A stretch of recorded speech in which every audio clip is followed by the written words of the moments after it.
my tips is calm down. You need to calm down. Just take a deep breathe. Just breathe. Just tell yourself that you can do it. You will pass the test. So after I entered, I went upstairs to the elevator. So when you go inside, you guys, you need to pay attention. All right, you need to pay attention on the sign, because once, if you're on the first floor, you still have to pay attention. But if you're going like second floor, third floor, you have to pay attention before you even enter the floor, before you even go into the elevator, because they have so much sign everywhere. Okay guys, so I'm gonna start with my interview. After when the officer called me, the day that you entered the USCIS is the day that you're gonna be tested on your English, because of course you have to understand the officer if she or he tell you something. But once you meet with the officer immigration, is the time that you be tested on your English and your vocabulary, your communication. So pay attention on anything he or she say. Okay, so this is my tips for you guys. Pay attention as well, because based on my experience, after the USCIS officer called me, he talked to me. He's like, how are you, Alexandra? How are you? And he's really cool. He's super nice. He's really nice. He makes me so comfortable. He asked me, are you nervous? I said, yes, I'm very nervous for my test. He says, just relax, calm down, take a deep breath, you can do this. That was really nice of him. So once you face to face with the officer, the life begin. Okay, so you need to pay attention. You listen anything he or she say, because they will test you. So he asked me how I arrive, how I get here, how's my family, how's the weather, so all of that. So you have to pay attention. Once again, I mean, I know I'm saying this many times, but that's what they always ask, because they want to test you if you understand, if you're listening. So okay, so let's get started, guys. So once I enter the officer's office, I remain stand. Okay, that's the right there. He will test you too if you're gonna put your bag like this. So I was carrying, this is not the bag that I have. I carry the business case. So I like I said, guys, I overdressed myself like I'm an attorney. So but anyway, so once I entered the officer's office, I remained standing and I hold all my stuff up, and he did not say a word to me. And after a second, he says, I'm gonna put you on oath. So I said, okay. So after he put me on oath, he says, okay, you can put your bag on the left chair. So pay attention. When the officer says left chair, you have to put your stuff on the left chair. He says, okay, you put your belonging on the left chair, and you can sit down on the right chair. Right there, you guys. Pay attention. So I did that. And then after that, we go over on my paperwork. And he says, okay, so what do you want to do first? Do you want to do the civics test, or you want to do your paperwork? So I just straight honest with him. I said, I want to do the civics test and get it done, and let's get started. So he's really cool. So, but anyway, okay, so I'm gonna start. So the question that they asked me is, I have them written in here, guys. They asked me is, name your U.S. representative. Okay, that's number one. They asked me, what does the cabinet do? And the answer for that is advises the president. And my representative here in Virginia is Ben Klein. So that's number 2. And they asked me for what does the judicial branch do? That's reviews laws for the answer. And who is the president during the Great Depression? That's Franklin Roosevelt. That's number 3. And they asked me for what is one responsibility that it's only for the United States citizen. So my answer is vote in a federal election. And what are 2 ways that American can participate in their democracy? I said vote and join a political party. And they asked me when was the Constitution written? And my answer is 1787. And one more. The Federalist Papers supported the passage of the U.S. Constitution. Name one of the writers. So my answer is James Madison. So I passed the first 6 questions. So my reading was, when is the Columbus Day? Okay, so that's that's my reading. So you guys have to pay attention to when he says, okay, so you need, because right now it's during the pandemics, everything in the glass, everything is on the tablet. So you have to look on the tablet. He says, okay, you have to look on the tablet. So I look on the tablet. He says, read it. I said, when is Columbus Day? And he says, okay. And then he says, now you do the writing. Okay, so you had to write, use your hand, not the pen. Use your hand. You had to write it on the tablet. He says, write Columbus Day is in October. So I wrote it down. Columbus Day is in October. He says, you passed that. You passed that part. So guys, pay attention, okay? Pay attention, and you guys need to study your reading and your writing. You have to make sure that every word you write, it's on right spelling, because if it's not right spelling, the officer still can fail you for that. Okay, so I passed that, and this is the fun part begin, you guys. So after I passed the first 6 of the civics test, I passed the writing and the reading. So now we're on hang on guys. So I'm gonna show you guys what kind of stuff that is very important for you guys to study, because you guys submitted your form.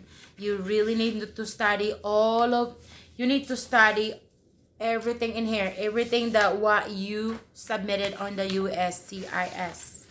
Okay, so after I passed the writing and reading, so we went go over with my paperwork. Okay, so we go through my information, my divorce, pretty much all your life they want to know. So they actually asked me about my divorce, my kids, my kids that passed away in the past. If you're applying for naturalization and you have child that passed away in the past, my tips is please get her or his death certificate with you, because they will ask that as well. I did not have the death certificate of my daughter because she did not born in this world and passed away. She died inside my stomach. That's the reason why she don't have any birth certificate. I explained that to the officer, and thank God he understand. So after that, we go over on my paperwork, you guys. They asked me if you traveled outside the United States, if you remarried. They will ask everything. They will ask me pretty much everything, because I got remarried, I got divorced in the past, and yeah, so they asked me a lot. He was really nice. So after we go through over on my paperwork, you guys. So this is the fun part. After we go over on my paperwork, we went to the part 12 of, okay, this is the part 12. Hang on, I want to show you guys. I cannot show you some of it because it has my kids' information to it. So part 12, this in 400 naturalization part 12, like the sample, like have you ever claimed to be a U.S. citizen? Okay, that's the part 12 of the form. So you guys need to study that, because the USCIS officer will ask you the definition. Because if you don't answer those correctly, he still can fail you on your naturalization interview. So my experience, he asked me 6 of them. He says, have you ever claimed to be a U.S. citizen in writing or any other way? And my answer, of course, no. The officer will ask, what claim to be a U.S. citizen mean? And I said, telling people that you are U.S. citizen while you're not. Okay, that's one. The second one, he asked me, do you owe any overdue federal, state, or local taxes? I said, no. He says, what overdue means?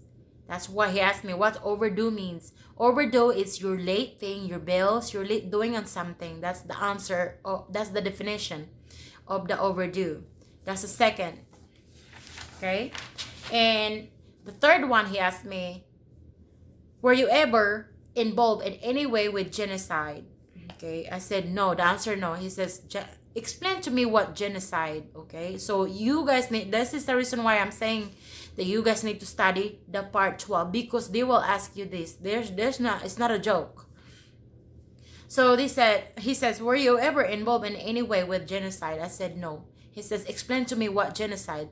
So my answer is killing a group of people because of their religion, race, and skin color.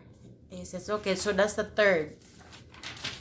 So my fourth one, he says, were you ever a member of, or did you ever serve in, help, or otherwise participate in a paramilitary unit? And I said no. And he asked me, what is military unit? Okay, so I studied this, guys. He says, what's military unit? So my answer is military unit. It's a group of people that works for the government to fight in a war. He says, okay. So that's my fourth question from the officer, okay?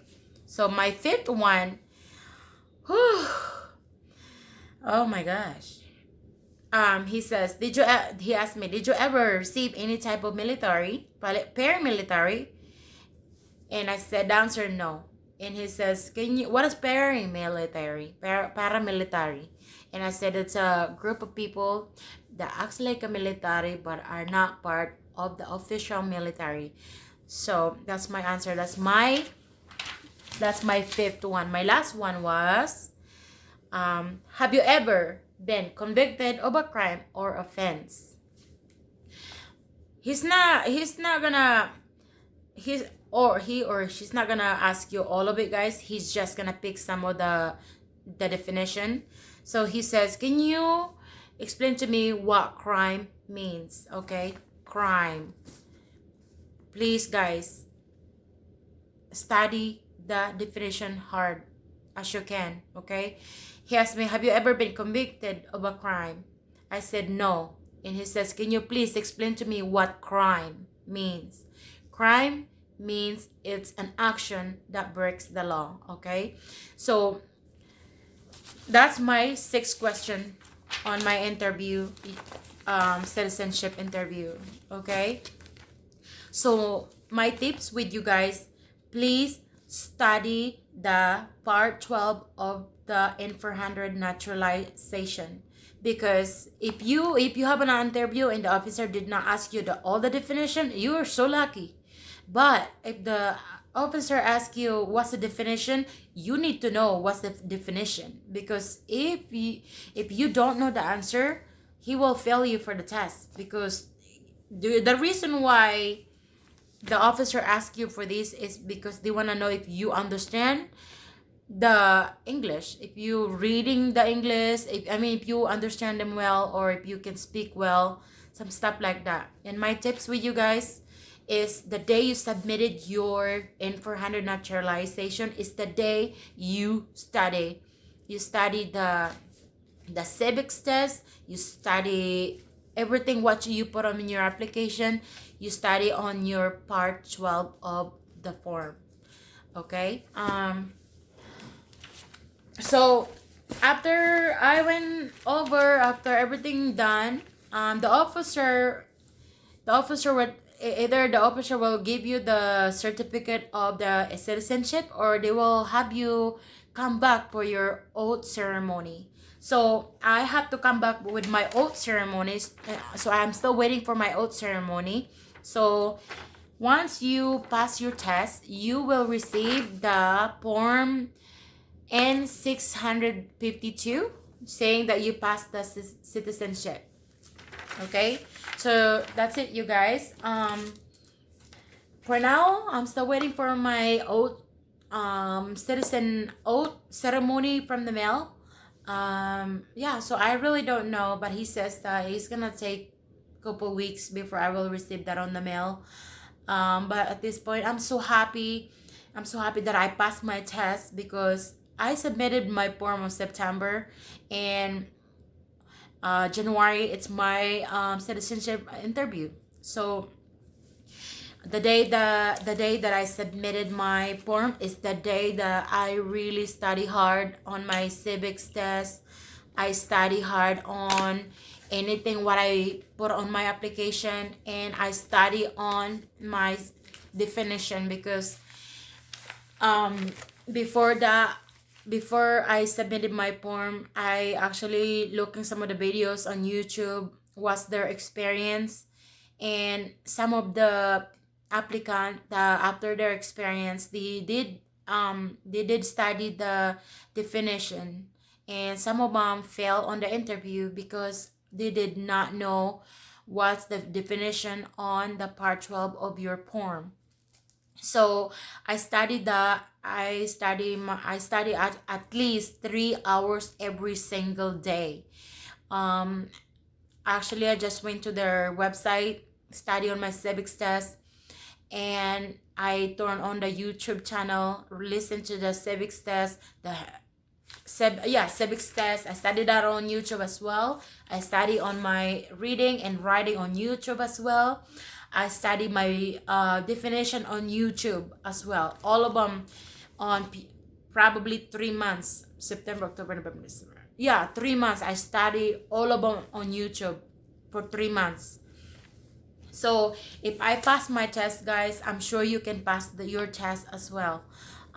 So please study whatever on your form, especially on what you put on your form. Like everything you have to study. So once you pass your civics test, you're good to go. So make sure that you study on your reading as well, and your writing. Make sure your writing it's in it's correct spelling, because the officer can still fail you for that. So that's all my experience, guys. My tips is just calm down, take a deep breath, because I was in that shoes as well. I was really nervous. I didn't even eat. I didn't even eat because I don't want to throw up when I face to face the officer. But after I walk out of there, after I pass my test, you know what? I celebrate. I eat a lot of Filipino food because I was starving. But I'm so happy that I passed my test. So if I pass my test, I'm sure you can do it too. Okay, so if you're new to my channel, please subscribe my channel, you guys. And if you have any more question, please comment down below, and I will answer any one of you if you have any more question. Okay, and sa ating pong mga kababayan dyan na nervous ngayon kasi you're in the middle of filing your N400 naturalization. Please po, calm down lang po. At ang aking tips po sa inyo ay study hard po. Study hard kasi po once if you study hard, once if you know all of your Civics test, once if you study your N400 part 12 definition, my god, you can get out of the office like a pro because you passed the test. Okay, so that's it for today, guys. Thank you for watching my channel once again, and I'll see you guys in my next video. Bye. I see you later.